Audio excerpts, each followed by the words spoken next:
Bom dia, boa tarde. Bom, nosso grupo é relacionado à fonoaudiologia na odontopediatria, composto por Carla, Oyadina, Lucas, Mariana e Vinícius. Iremos abordar esse assunto na questão da odontologia. Bom, nesse trabalho, nosso objetivo dessa apresentação é esclarecer a importância do trabalho interdisciplinar na área da saúde, com enfoque na associação entre odontologia e fonoaudiologia. Bom, a primeira consulta ao cirurgião dentista deve ocorrer antes do irrompimento, ou seja, antes da erupção dos primeiros dentes de tecido, para que os pais, os responsáveis, possam receber instruções adequadas em relação à higiene bucal e os hábitos alimentares, a fim de manter a integridade da saúde bucal da criança. Além disso, as visitas periódicas ao cirurgião dentista são importantes para o acompanhamento da dentição e o crescimento crâniofacial.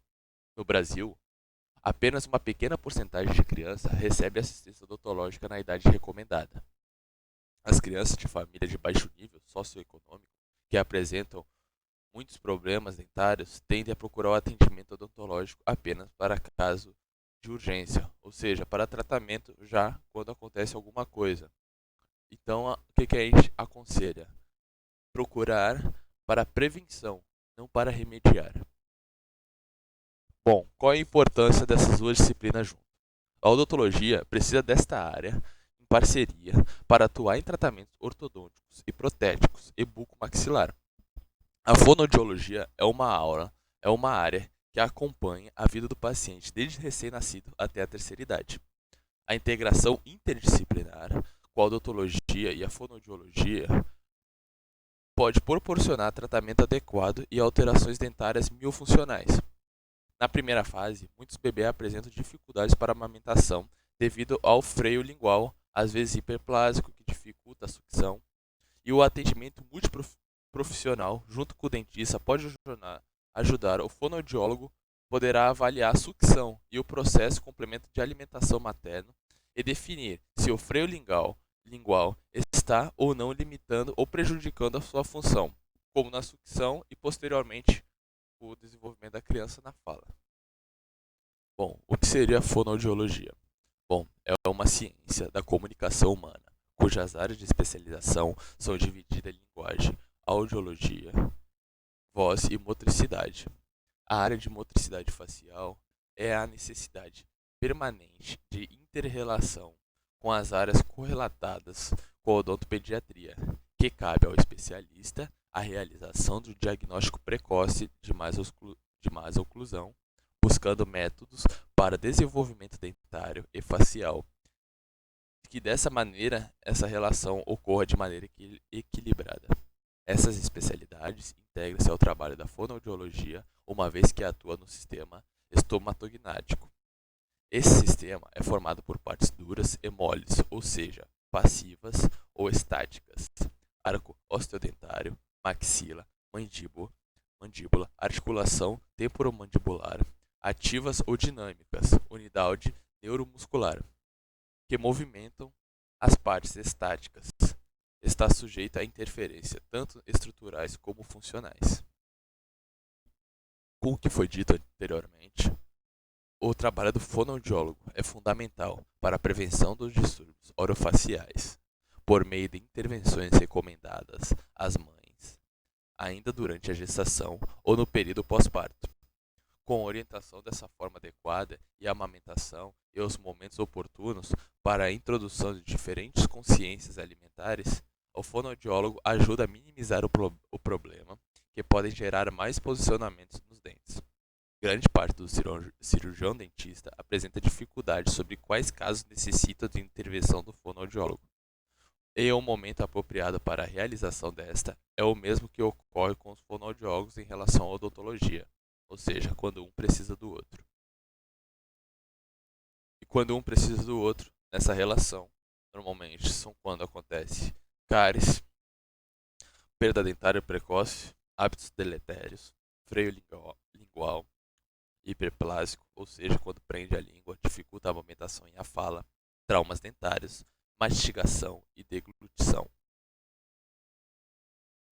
Bom, O sistema estomatognático é formado por diversas estruturas estáticas e dinâmicas, como ossos, músculos, nervos e articulação, que trabalham em conjunto para a realização de importantes funções, como fonação, mastigação, deglutição, respiração, entre outras.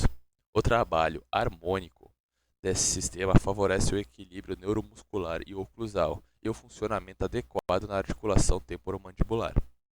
As mudanças ou desequilíbrio de algum desses componentes leva a alterações em todo o sistema, sobrecarregando a articulação ou os músculos, por consequência causando dor e desconforto. Após ou junto ao tratamento odontológico, o fonoaudiólogo pode contribuir reorganizando as funções alteradas nessa disfunção, como exercícios miofuncionais orofaciais, para dar estabilidade e melhora. Um dos problemas mais comuns é a cárie precoce na infância, que é definida como a presença de cárie na dentadura descida em crianças menores de 6 anos de idade, cujo estágio já são classificados como leve, quando há presença de cárie em pelo menos um dos incisivos superiores ou os primeiros molares superiores, moderada, quando há presença de cárie na superfície vestibular, um ou de ambos molares inferiores, severas se há um desenvolvimento de múltiplas superfícies dentárias.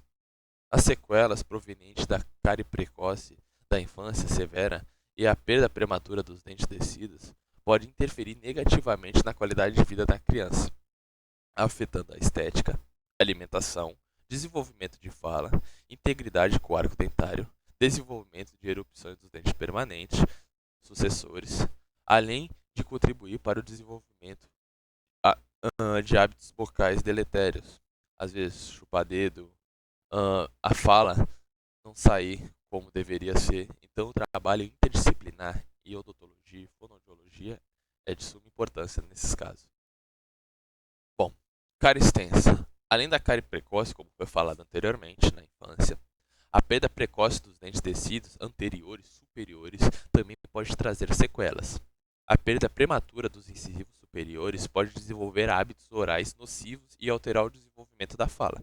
Em relação à mastigação, a literatura não enfatiza a importância dos incisivos descidos para a preparação do bolo alimentar para a digestão. Entretanto, a fase de incisão é importante, uma vez que nesse momento a informação da consciência e temperatura do tamanho do trabalho adequado para processar as fases restantes. Outra função importante do sistema estomatognático em caso de perda prematura dos dentes descidos é a fala. Sabe-se que a linguagem verbal inicia desde o nascimento e torna-se mais complexa ao longo do desenvolvimento da criança. Sendo na idade de 2 a 4 anos, ocorre a maior expansão do sistema fonológico. A dificuldade da organização da regra fonológicas é definida como transtorno fonológico, que é caracterizada pela substituição e omissões de distorção que a criança realiza durante a aquisição da fala. Essas alterações podem estar relacionadas com a dificuldade cognitivo-linguística associada à percepção auditiva dos sons e à produção do mesmo. Ou seja, a gente precisa ter uma questão de fala e os dentes e a língua trabalham para a emissão do som. A perda precoce dos dentes faz com que a criança tenha dificuldade para emitir sons e, posteriormente, entre 2 e 4 anos, a fala. Hábito de sucção é um reflexo normal em crianças de 2 a 3 anos de idade, como acontece na amamentação ou no uso de mamadeiras e chupetas. Porém, quando prolongada, pode ter impacto negativo no desenvolvimento da normo-oclusão dentária, comprometendo a morfologia e a função e o sistema estomatognático.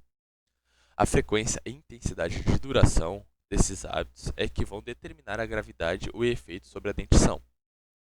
Caracterizada por uma mordida aberta anterior, diastemas entre incisivos superiores, estreitamento maxilar superior, mordida cruzada posterior, protusão superior e anterior, alterações na fala, entre outras alterações.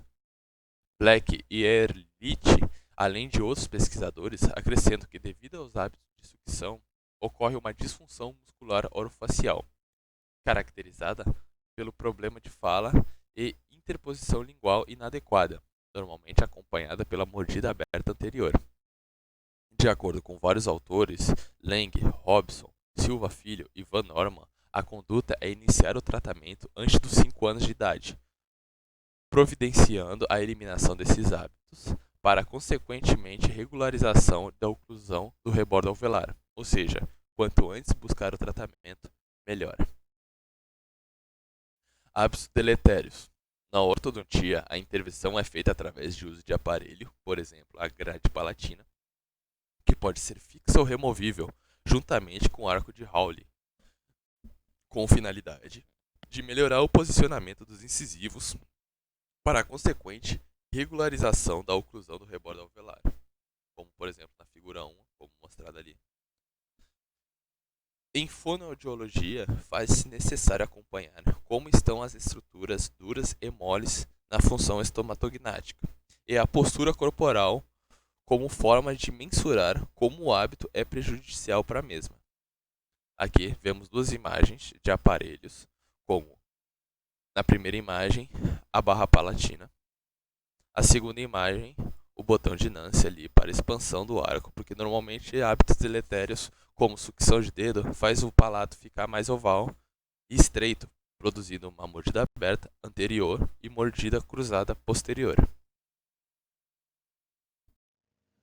Continuando a abordagem sobre os hábitos deletérios, um autor conhecido como Marquesan explica que o foco da terapia fonoaudiológica é o fortalecimento da musculatura oral, sempre com orientação dada à família, e que a mastigação, juntamente com a respiração, é o centro das preocupações, por fazerem parte das matrizes ósseas oronasofaringeanas que estimulam o crescimento mais adequado.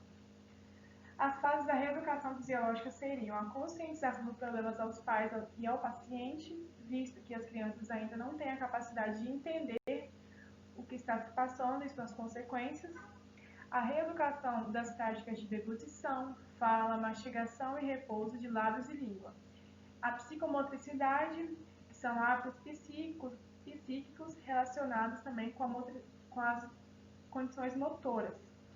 Essa psicomotricidade é feita através de exercícios para a criança e são de suma importância, não somente para esses hábitos deletérios, como para o desenvolvimento dela como um todo. A automatização com lembretes, treino durante as refeições, postura de língua ao deitar e ao acordar.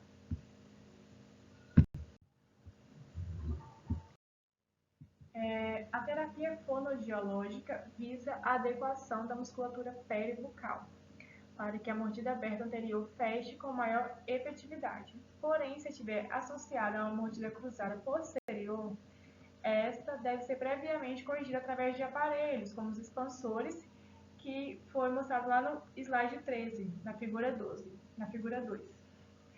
Antes de se fechar a mordida aberta anterior, proveniente também do hábito de sucção.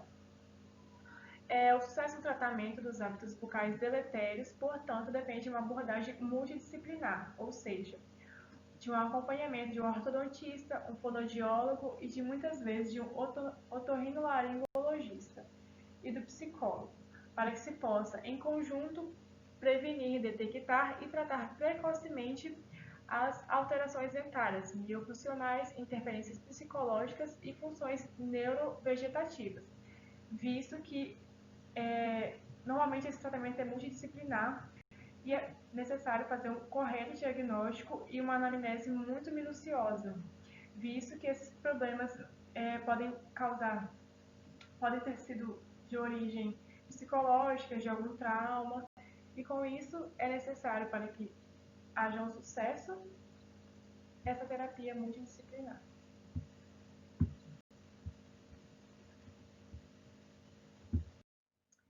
Agora vamos abordar sobre o freio lingual.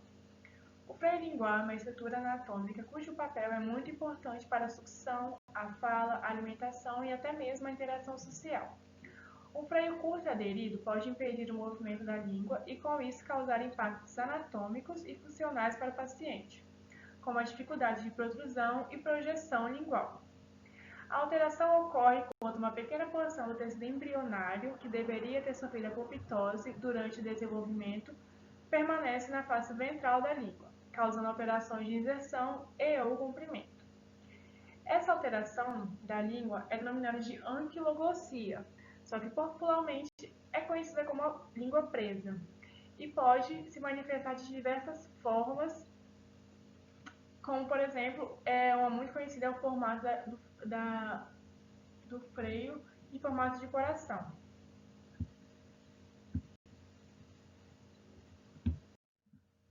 A técnica cirúrgica é conhecida como frenectomia. Ela envolve procedimentos simples e pode ser facilmente realizada no consultório odontológico. Ela é feita sob anestesia local do nervo alveolar inferior e lingual, sendo que a língua deve ser anestesiada bilateralmente e insere-se um fio de sutura no ápice da língua para que seja realizado o tracionamento. Esse tracionamento é feito para se facilitar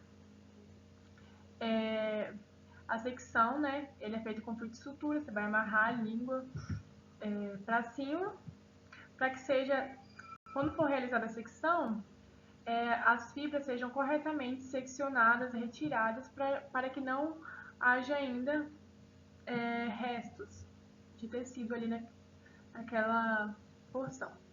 É realizada, então, a secção da porção mais fina desse tecido localizada entre o processo alveolar e o dorso da língua. Por fim, é realizada a sutura e o paciente permanece sob avaliação.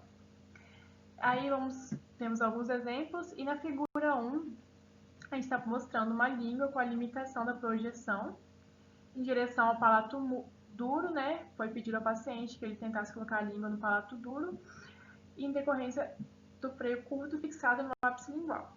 Ela está nesse sentido, com a projeção bem limitada, e quando se pede para o paciente colocar a língua para projetar para fora, ela também não consegue, é bem limitado mesmo, que causa vários danos.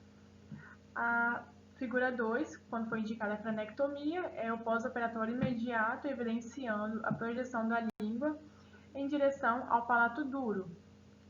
Observamos uma projeção muito mais desenvolvida.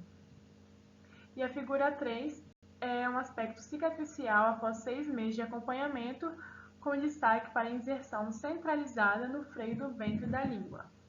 Observamos uma melhora significativa nesse paciente. O freio lingual. São poucos os relatos na literatura que abordam a intervenção fonoaudiológica, em conjunto com a intervenção cirúrgica na população infantil. Entretanto, os mesmos demonstram a necessidade da prescrição de exercícios de mobilidade de língua e de técnicas para a produção de fonemas para a evolução do paciente. Um estudo nacional demonstrou as modificações anatômicas e funcionais que decorrem após a intervenção cirúrgica. A alteração do freio lingual pode causar impacto nas funções orais primárias, como o aleitamento materno, e na aquisição de habilidades aprendidas como mastigação e fala. Alguns estudos acompanharam sobre a perspectiva fonoaudiológica crianças após a realização de procedimento cirúrgico e citam um ganho significativo na protusão e elevação da língua, na lateralidade, que ela vai ganhar muito mais movimento.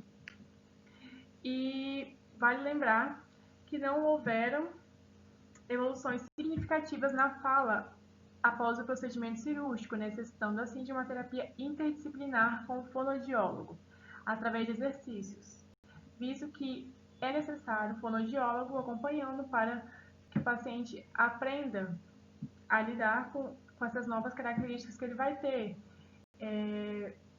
para que ele crie novos hábitos e deixe os hábitos antigos para trás.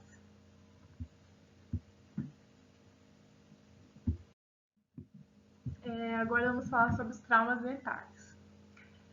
No caso da perda precoce por trauma, as consequências poderão ser a avulsão, extração após injúria devido às complicações do trauma e prognóstico desfavorável, a esfoliação precoce devido à reabsorção patológica da raiz, complicações inflamatórias abrangendo tecidos adjacentes ao dente traumatizado. Há um consenso na literatura de que os dentes anteriores são mais acometidos por trauma, que os demais dentes no arcado dentário, sendo os incisivos centrais mais vulneráveis, principalmente nas idades dos 2 a 4 anos. É muito comum a gente observar crianças, né, mais novas nessa idade, que elas conhecem o mundo através da boca, né? Elas querem morder tudo, comer as coisas para saber, né, o paladar. Então, elas ficam mais vulneráveis a esses traumas, né, nos dentes anteriores, como os incisivos. A perda dentária precoce pode interferir no desenvolvimento desse sistema e, consequentemente, nas funções orofaciais. Com relação à associação das alterações da fala e da perda precoce de dentes decisivos, a literatura demonstra que em crianças com perda prematura de incisivos anteriores superiores por traumatismo, provavelmente as alterações na fala, como o ceceio anterior, não ocorram. Esse ceceio seria a pronúncia de consoantes, como o C, o S e o Z, como interdentais. Portanto, o trabalho interdisciplinar nesse caso, clínico entre a odontologia e a fonoaudiologia, proporcionou um tratamento adequado e com prognóstico favorável. Dessa maneira, a importância da realização desse trabalho conjunto entre as áreas possibilitou o diagnóstico com mais precisão das alterações dentárias e miofuncionais, ou seja, alterações do músculo, através de exercícios para sua melhora. O traumatismo dentário pode promover prejuízos para o sistema estomatognático, por desencadear processos de reabsorção dos tecidos mineralizados, como dentes e osso, sendo a reabsorção radicular considerada uma complicação irreversível que ocasiona a perda do elemento dentário. Por outro ponto, o trauma da face. O outro ponto é o trauma da face.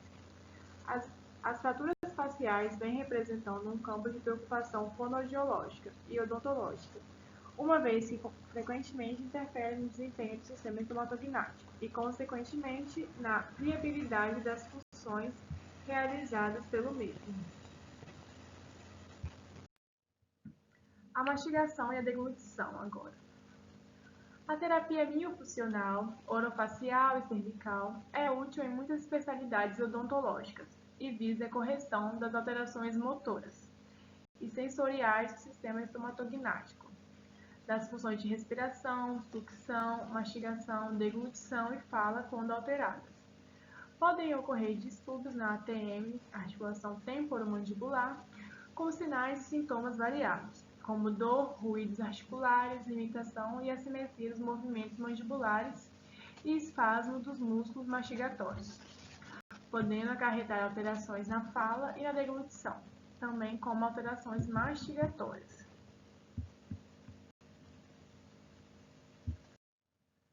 Quando há o trabalho interdisciplinar entre os fonoaudiólogos e cirurgiões dentistas, ocorre uma melhora na mastigação e, consequentemente, na deglutição e nos possíveis problemas de respiração e dores com região de ATM.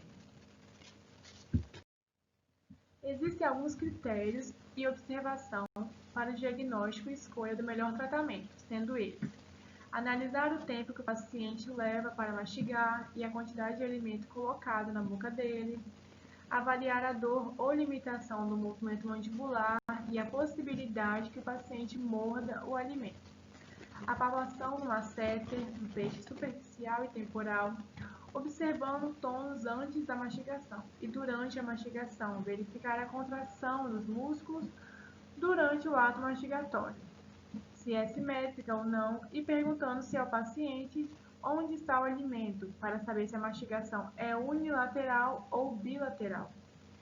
Ainda por palpação, realizar com a ponta dos dedos uma pressão sobre a musculatura mastigatória na região da TM e a cervical para verificar pontos doloridos e desencadeantes de dor na musculatura. Por isso, a terapia é interdisciplinar da fonoaudiologia com a odontologia, que faz essencial para tratar os aspectos funcionais e anatômicos refletindo em saúde e bem-estar. Vale lembrar que essa prática nós fazemos na anamnese, na nossa clínica da FAESA, né? fazendo essa palpação da ATM para ver se nós, né, ouvimos algum ruído proveniente, né, dessa articulação. Então é isso, gente. Muito obrigada pela atenção. Nosso trabalho foi esse e agora nós vamos colocar umas perguntas aqui para que vocês respondam elas. Obrigada.